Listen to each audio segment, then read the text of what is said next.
Good day, everyone. We are fourth-year architecture students from Mapua Malayan Colleges, Laguna. I am Kyla Isabel Junido, together with my team, Carl Imogen Alpaño, Chris Luca Tapang, and Jara Marie Cruz. We welcome you to our professional practice tree presentation, Global Practice Local Roots. Today, we have the immense honor of introducing our two distinguished guest speakers. First, Architect Maria Nina Bailon Arce, a fellow of the UAP, ASEAN and APEC architect, and senior partner of Arce Bailon Arce Architects, who brings over 4 decades of landmark institutional design and civic leadership. And Architect Joan De Leon Tabinas, a Singapore-based urban designer, ASEAN and APEC architect, and LEED professional, highly celebrated for her pioneering work in regenerative design and her core 360-degree sustainability framework. Please join us in welcoming Architect Nina and Architect Joan.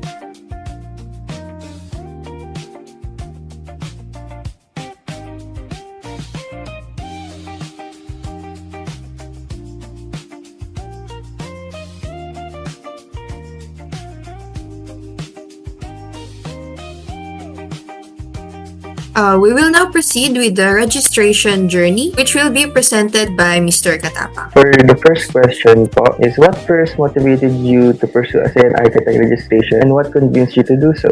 What first motivated? So, pag nakikita, active ako sa UAP, sasabihin, oh, apply. Of course, we will apply kasi naming ano yan eh, right? It's a feather on the cap. So, if you are active, malalaman nyo kailan ba yung mga application. That's wonderful to hear, Architect. For the next question po is, before you officially applied, how did you know you were ready po? Hindi malalaman kung ready. Basta keep on accepting work. Maliit, malaki, wala silang tinanggihan ng trabaho. Starting from now, mag-prepare kayo ng clear book where you put all your certificate. Lahat ng certificate, oath of office, mga awards, nakikita nyo. Lagay nyo lahat sa clear book para it's very easy for you. Hihingin lahat kasi yan sa application. So, it's very easy for you to pick it up, Xerox, and include it in the application. Yun, nung araw wala kami clear book. Gumraduate ako, 1981. Buti ngayon, meron ng clear book. Kahit ganyan lang muna sa start. Malaman mo you're ready because you have significant projects. We have 60,000 architects ang na-elevate sa College of Fellows. No, ibig sabihin, nakagawa na ng significant projects, notable siya, and dapat meron kayong corporate social responsibility at saka tumutulong kayo sa kapwa. You'll keep that in mind. For the next question, what part of the registration journey challenged you the most? The registration challenge you the most?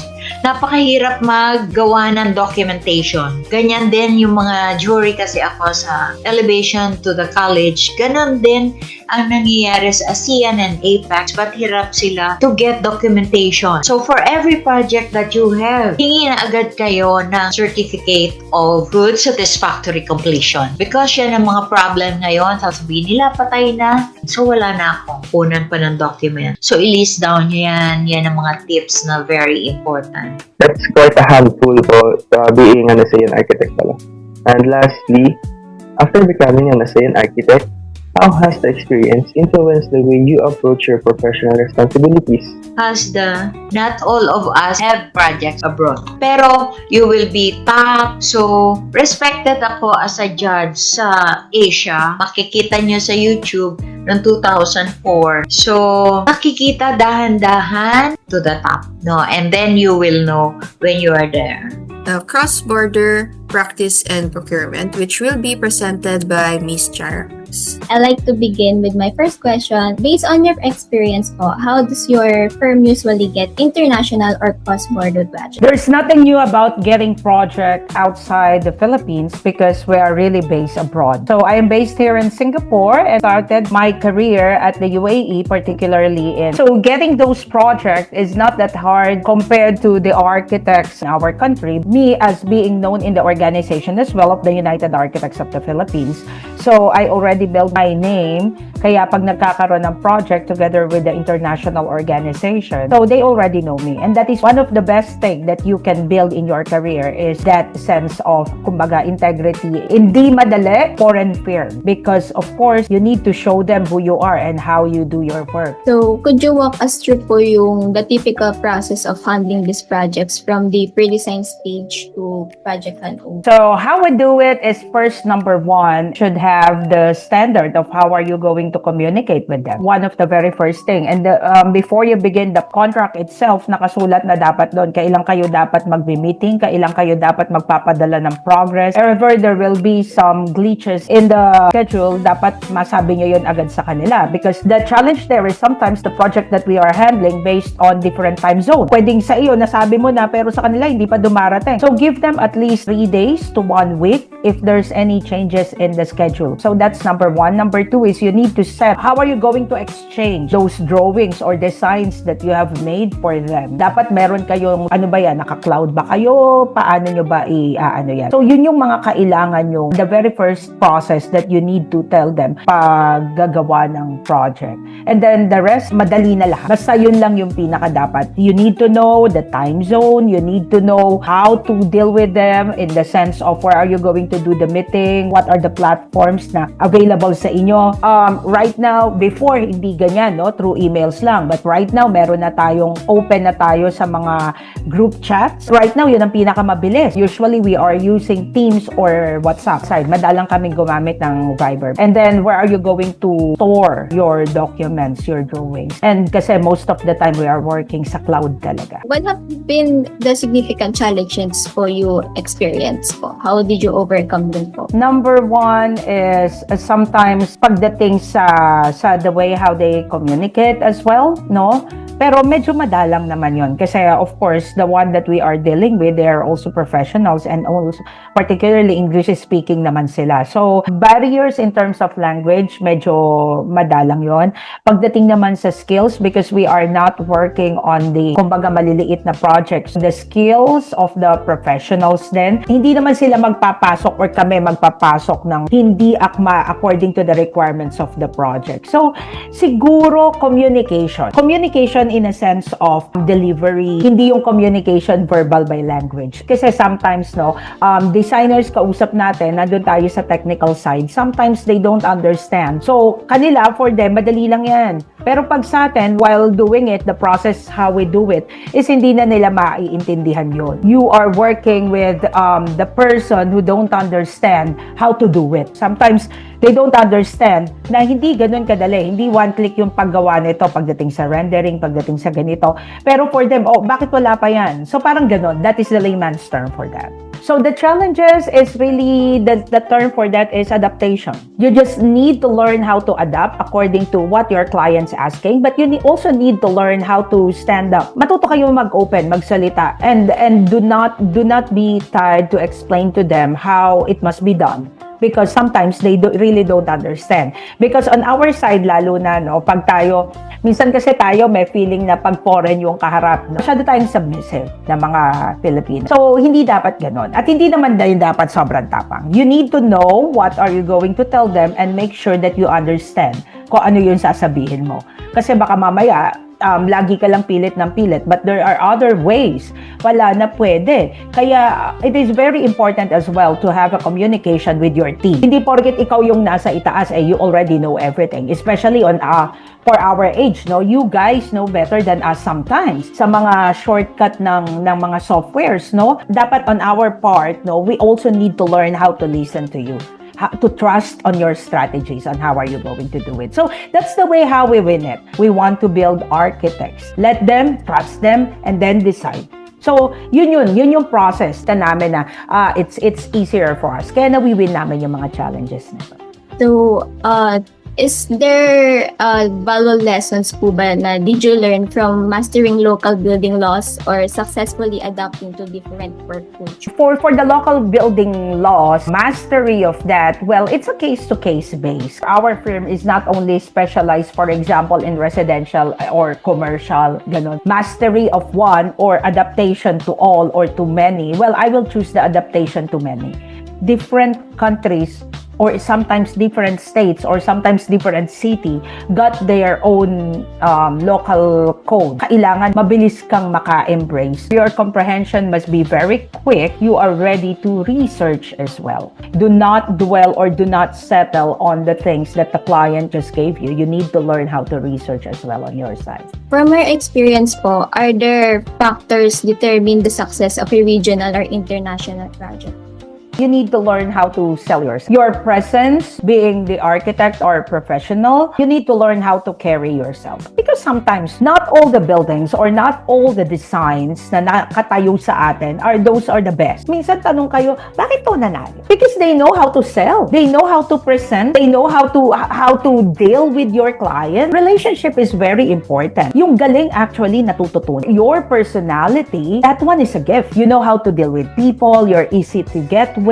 Mas mabilis mong maa-attain yung success. Kaya kung papipiliin nyo ako, saan ba dapat EQ, IQ? I would rather choose na mas mataas dapat ang percentage natin for EQ. If your EQ is higher, you can always get up and go back again. It's true po, architect. So before you wrap up po, is there any other advices you would give to future architects looking to practice internationally po? Treat it as the same. How the way you work in local should be the same way how you work in international and vice versa. I want you to learn how to adapt easily. You need to learn how are you going to deal with people. You need to expose yourself. Actually, that is your personal toolboxes, no? Yung sinabi ko. I want you to understand the architecture tomorrow. Data-driven na tayo. It's already there. You need to get data and you need to understand what will be the impact of your design. Hindi na dapat yung baka pwede to, baka ganyan. It's already provided to you guys. Dapat ganun na kayo because actually, the school cannot provide you all the knowledge that you need. Kung hindi kayo magiging masipag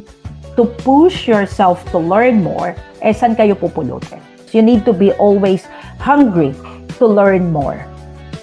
Forever learners, ma'am. So that's so inspiring po, ma'am. Thank you so much, Architect Tavinas. For our next presentation, the studio operation mechanics will be presented by Miss Dionido. When you are working po or collaborating with teams or with clients po from across different regions or different countries, how do you handle po yung communication nyo and make your big decisions po, coordination and communication smoothly all throughout the project? When working with consultants and minsan may pumunta dito Korean company, they can ask help and we can help them. Hindi pa lang nagpo-pursue yung project. But they trust because you're an ASEAN company, architect. So, the next question naman po is, did yung title niyo po as ASEAN Architects, you with your husband po and your firms, did this have a weight po on the standards and services that the clients expect po to you? Pag private practice, hindi masyado. They won't mind na ikaw ay fellow. But in government project, pag sasubmit ka ng biodata mo, so it adds. Ginegradean din kami ng mga after a while, ito ang rating. So pag bidding, may rate sa technical. Yun muna ang kukumpara nila. Syempre, magtataas ang grade mo kung ikaw Asian architect or APAC architect. Yes po. So, I got curious po, what projects po ba nakakapagbaba po nung yung grade? How many Opo. projects have you had? The same category? Araw nakakita ako, wow, Engracio Mariano. Hindi, little did I know na makakasali kami dun sa bidding. Nanganganak yun. So, mas mataas na yung grade namin since we have done projects in Pisay. Kaya napakahalaga yan noon to maintain na maganda yung design nyo, collaborate with good engineers na hindi kayo ipapagsak. Basta wala silang problema with working with you. Napakahalaga yan. Very inspiring po. So, the next questions naman po is about the future of the profession naman po. Follow up then. It will be asked po by Mr. Alpan. So for my first question po, what skills po yung often na-overlook ng mga young aspiring architects or mga fresh grads po? Fresh grads nga, they are very eager to marating kagad yung you have to start mag-employ. Employment is the best. Kailangan makita mo in actual paano ginawa yung process, and that is only through employment. Be with an architect who can train you. So, ang mga fresh grads, nagmamadali. Magagawa nga nila pero nagkakaproblema dahil hindi sila talaga nagdaan sa proper training. Even in ASEAN and APEC architect, you will be asked, where did you get your 2-year apprenticeship? Hindi pa pwedeng sa isang na hindi naman architectural firm. Kailangan you were under direct supervision of an architect. Kaya napakahalaga yung apprenticeship. Tatandaan nyo yan. Hanap kayo ng companies where you can have your training. Thank you for that po. Okay? So, for my next question po, ano po yung mga differences ng mga ethical considerations po? Hanggat maaari, ayaw namin mamuha ng sa mga kasi nanghihingi sila. So, makita mo ang projects namin. Natatakot yung mga head. Di sila manghihingi kahit 5 dahil ayaw nila maapektuhan yung kanilang retirement. Usually, sa national government, retiring na yung mga leaders ba? They're maintaining status para maganda, maka-retire sila ng maganda ang kanilang image at saka yung kanilang integrity. Para makaiwas kami, makasunod kami sa ethics, no shady deals. Hindi namin sasalihan, mukhang fix na yung project. Napakahalaga yung ethics. Marami dyan. And wag sana kayong madala ng system.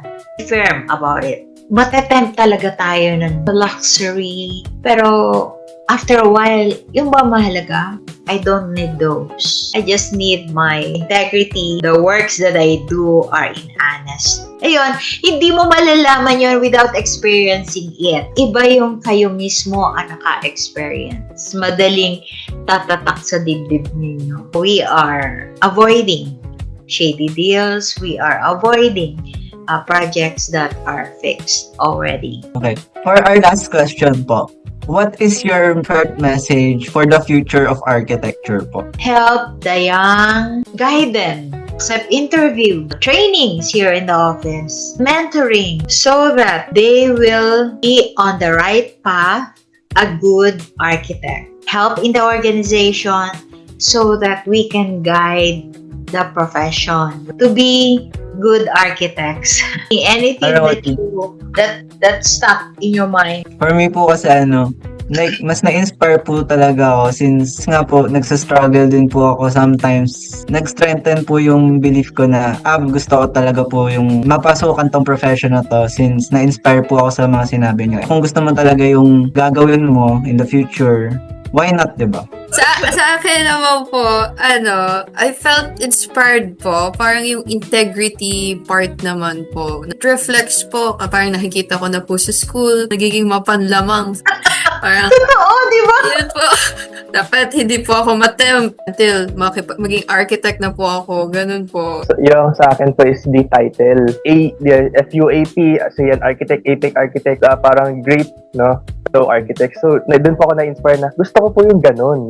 Naman po ako, ma'am. Pero yun nga din po, kasi nahihirapan na po ako. Parang itutuloy ko po pa to. Mas lalong mahihirap po. Pero I know naman, and we know naman po at the end of the day, magiging worth it naman po lahat ng mga pinaghirapan po natin. My key takeaway from this is always be consuming knowledge para po mas malawak and mag-grow kami as architects, not just as architects, but also as people. Natututunan pala po yung galing, and that really struck a chord with me po, and sobrang na-appreciate ko po yung words na yun. Very meaningful interview po, and that's all na po, and our interview is done na po. Thank you very much po again po. And that's all na po. It was so inspiring po sa amin din po. So thank you po for taking the time po. It's very, very helpful po sa amin and very educational po yung interview. Good luck on your work. I know you will do good. Just think of it. Law Yes of po. attraction. Bye-bye.